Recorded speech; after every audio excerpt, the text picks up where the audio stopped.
Every night before I go to sleep, I wind down with some info wars. I was shaken to my core to hear a dark story of pure evil, of demonic creatures that were coming for our children. We got footage this weekend, most shocking I've ever seen, period, of a drag queen festival. And they show up and they have their way with your children in demon outfits. Hi, I'm a demon. Be inclusive. Don't be mean to me.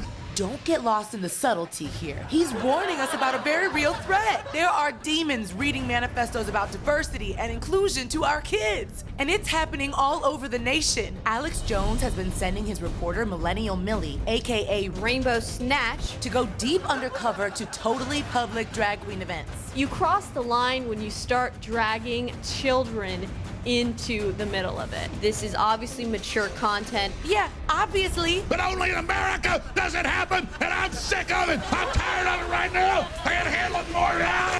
These events are still happening, and I found one in Denver, Colorado. I'm gonna go undercover, and I'm gonna expose these satanic creatures.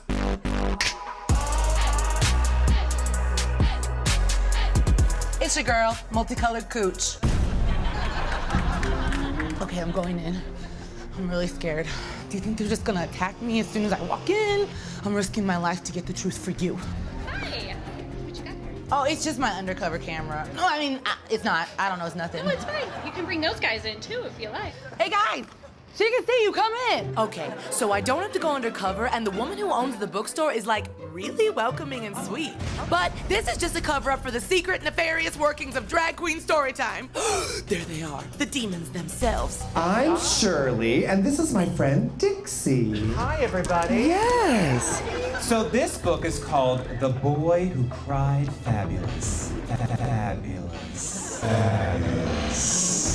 What on earth were these parents thinking? What they're showing kids that they can do is that they can be whoever they want to be. It's nice to see that there's more to this world than just people that look like him. Did you bring Olivia here by choice, or did you make a deal with a witch and so now you're cursed to come here once a month? By choice, very much by choice. By choice. I know that you're supposed to say by choice because they looking at us. We like bringing in all different story hours. All these books have different themes to them. Not every princess lives in a castle. Not every fairy has wings. Now, how old is Olivia? 10 months. 10 months. That is young to start them on inclusivity, don't you think? I think it's not too early to start. Bringing her into drag queen story hours to respect the differences in people. Do you worry that if your kids are watching this story hour that maybe in 20 years they'll come to you and say like, Mom and Dad, I want to be a drag queen? High five, kid. You be who you want to be. Oh, this is making me real uncomfortable. It's time to confront this pure evil head on. Before we get started, just give me 1 second. I bind me demons from doing harm. Now I am fully protected and we can go ahead and talk. Some of your critics in the media landscape have suggested that you are goblin demons. What do you have to say about that? I mean, I think using the fear to say that we're some goblin demons is just... It's just that, fear. What are you really trying to teach?